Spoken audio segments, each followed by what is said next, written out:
Okay, pre-calculus. Section 10.4 is about graphs of graphs using polar coordinates, so graphs of like polar equations. In the last video, I showed you how to convert between rectangular and polar equations and vice versa. So in this video, I want to graph some of the equations we were looking at there and talk about them and talk about graphing with polar coordinates in general. So first of all, let's look at one of the examples. The first example we did was x squared plus y squared equals 9. This gives us a circle of radius 3 centered at the origin. And we said that the equivalent polar equation would be r equals 3. That's what we found. And indeed, if you graph r equals 3, you get the exact same thing. So Desmos is actually pretty good at graphing polar coordinates, polar equations. So r equals 3 is recognized by Desmos. If you ever give it something which looks like r equals a function of theta, that's going to be fine.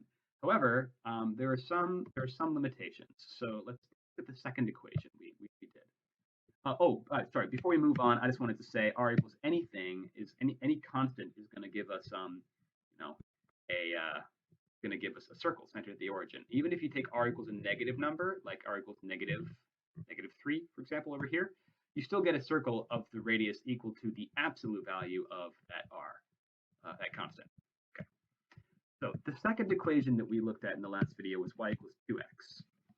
And the equation, the equivalent polar equation was theta equals the arctangent of 2. However, Desmos, this is where we meet Desmos' limitation. Desmos doesn't like to graph anything that's theta equals a constant. And in fact, it doesn't really like to graph anything, even if I attempt to do something like r sine theta equals to r cosine theta. It doesn't like that. Okay. I think the problem is with having an r on both sides of the equation that cancels out. It for some reason can't do that for us. But 2 radians is the angle from the positive x-axis to this line. So arctangent of 2 equals theta. I'm sorry, I misspoke. 2 isn't the angle. My bad. The slope is 2. The angle is arctangent of 2. Right. Anyway, so that equation works. I just can't show it to you. However, we did also do this one, y equals 2x plus 1, which is a nice line there, and it doesn't pass through the origin. And the equivalent polar equation was r equals 1 over sine of theta minus 2 times cosine of theta. And there we go. That one we can graph because it is r equals a function of theta. And there it is. It's the exact same thing. So I'm just confirming for you that we got the same graph. By the way, if we want to adjust the y-intercept, all we have to do is change this constant on top. We'll change that to 3 or 4, like -1 or -2. Obviously, we can't change it to 0 because that would mess things up. But we can have that constant be anything. That right there is the y-intercept. And then in the denominator, your slope is like a rise over run, and your slope can be can be adjusted by changing these coefficients. Like if you change this to a 3, then you have a slope 3. If you want slope 3 halves, you can put 2 over here and get slope 3 halves. Although doing that also messes up your y-intercept to be 1 half here, because the y-intercept is this number divided by this number. Sorry, numerator number divided by the coefficient of sine here, this number here. So if you leave that as a 1, then you can just adjust this over here, have this be like 3 halves if you want, and then that would be you get a slope of 3 halves like that. So if you make this instead of if you just do sine theta minus cosine theta, we have slope of 1, and then if you make it plus, then it becomes a slope of -1, right? And you can put a plus 2 times cosine theta for a slope of -2. So so if you play around with the numbers here, you can see how how to basically graph any linear equation with a polar in a polar format by kind of just playing around with coefficients. So all right, next one. Let's look at some polar equations that we graphed. So one of the polar equations we graphed was r equals sine of theta. What does that look like? R equals sine of theta actually gives us a circle like that. If you do r equals cosine of theta, by the way, it gives us a circle like this. So what these are is these are circles that are of a radius 1/2, that are kind of, centered along the, an axis. So this arc with sine theta is a little circle of radius 1/2 that centers on the point, 0, 1/2, right, with the y-axis running through it. By the way, if you do things like increase the coefficient of the theta inside here, then you can get these beautiful graphs that are called roses. So they have different number of petals. So that is pretty darn cool. You get these nice rose graphs. Okay, but arc with sine theta is sort of the simplest of them. It's like a single petaled rose. And the graph for that we found in rectangular was x squared plus y squared equals y. So we can confirm that by seeing that these two graphs are indeed on top of each other. Nice. Yeah. Let's look at r equals secant of theta. So secant of theta was a line. We got x equals 1, and there it is. That's the graph x equals 1. So that's pretty cool. What if you do secant of 2 theta, or 3 theta, or 4 theta? This is like sort of inverse roses, where the rose is kind of reflected over and projected onto the outside, and now it's like something that goes away. It's like a star, like with these projecting rays sticking out. Oops, I put a 0 in there. Whoops, that's just r equals 1. So that's r equals secant theta, and I bet you can guess r equals cosecant theta gives you a horizontal line, and then multiples of theta inside here do something similar. For a moment there, you saw something that I should show you here, which is if you do r equals theta, where the radius actually just equals the angle, you get this beautiful spiral. Okay, so polar coordinates are super good at graphing things like spirals. It's kind of nice. If you do something like plus sine theta, you can get all kinds of neat weirdo spirals. So there's a sort of a strange spiral that's shifted slightly.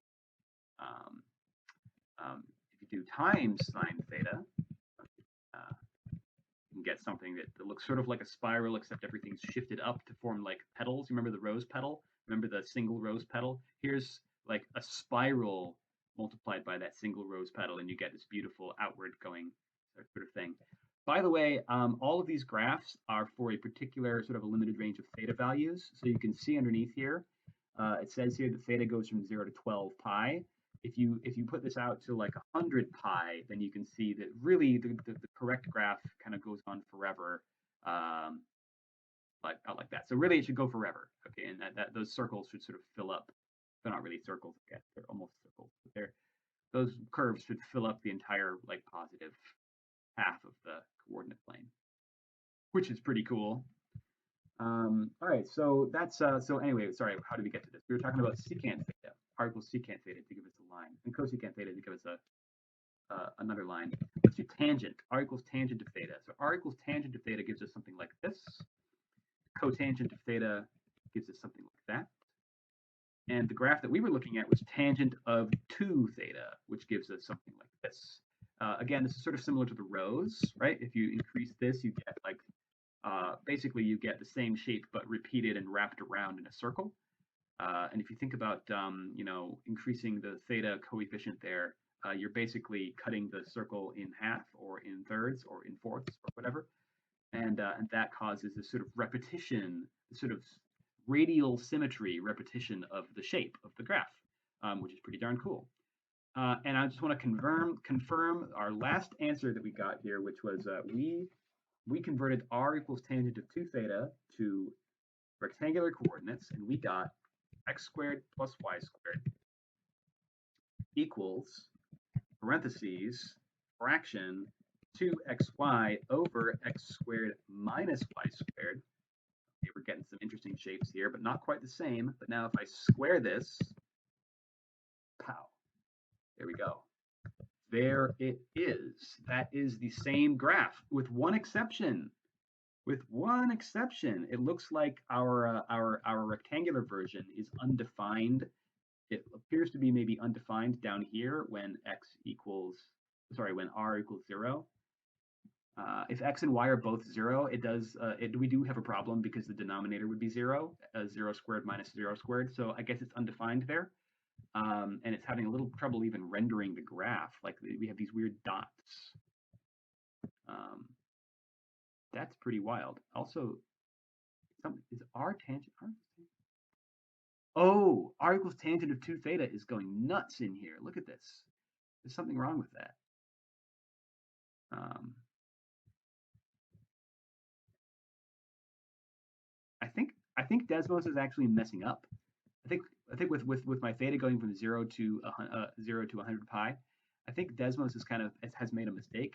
I'm guessing that probably Desmos does some sort of approximation, and it's not really graphing the exact thing, but it's giving you a nice approximation of it. And so I think that's what was going on there. I'm guessing that those wacky curves we were seeing in there. Let's see if I can see them again. I don't think that's real. I think that, yeah, these are slightly off from one another. And I'm thinking that actually that is an artifact of whatever Desmos does to attempt to graph something which is kind of complicated. Yeah, look at all those curves. That's not right at all. No, I'm pretty sure what we should have here is basically just the same shape. These graphs should be the same as one another. Well, that was really interesting. I did not expect that. You're witnessing me getting a bit confused by Desmos. I think that I believe these should be the exact same graph because we really proved that they are, right? Like we did the math already, right? On the previous video, we did the math to show these are the same, and I didn't do a typo or anything. So I'm guessing that what we saw there when we zoomed in was just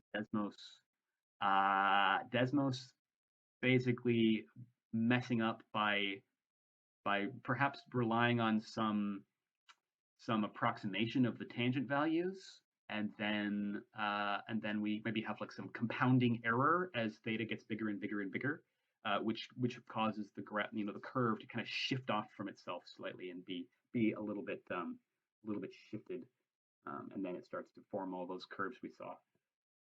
Fascinating. Yeah. This makes me like want to go talk to people at Desmos and ask them like, how does your programming work? Like, what are you actually doing in there? What are the methods you're using to graph these complicated functions? Anyway, so this is a video about different types of just going to get back in here and show you one more thing. These are just different types of graphs. I just want to show you one cool graph that I built a while ago using polar coordinates. This is sort of fun. So here's a neat graph that I made building polar coordinates. This is just a circle here. Let me get rid of that. And then there's this weird one here, which has a restricted R value here. If you get rid of that restricted R value, it makes this graph. Okay, so that's that. But then this is the really cool part. This is like a circle. R equals 1, right? Here it says R equals 1, but then you're adding to that circle some product of trig functions with different periods. And by kind of messing with trig functions of different periods, what you get is basically a circle where the radius added to that radius is some curve. If I take this curve, copy that, and graph it here, and I'm going to change the theta to an x, because I want to graph that exact curve on the x-axis, like y equals that. There's the curve. So that curve, basically what we're doing, what I'm doing in this example here, is I'm taking the radius and saying that's going to be 1 plus that curve, right? So I'm adding this curve to the radius. Let me get my axes back here. Here we go. Okay, so I'm adding this curve to the radius, and see, it's always positive, so the radius is only ever getting bigger, right? So so this is going out from 1, okay? But I have it wrapping around, so basically taking this curve and wrapping it around the entire circle by using theta in place of x. So that causes it to, as theta goes around, it wraps. That's pretty cool. So really, I'm just wrapping the 0 to 2 pi segment of that curve. I'm just taking that 0 to 2 pi segment and wrapping it around. And actually, if you count the number of like tall spikes, 1, 2, 3, 4, 5, 6 tall spikes. Look at this one. You can count 1, and I'm going positive from 0 to 2 pi, 1, 2, 3, 4, 5, 6 tall spikes. So that's pretty cool. You can pretty much visualize this, this curve getting wrapped around a circle of radius 1. And that's exactly what this is doing. So I just thought I'd show you that because it's fun. There's lots of wonky, cool stuff you can do with polar coordinates. So go out and explore and learn things.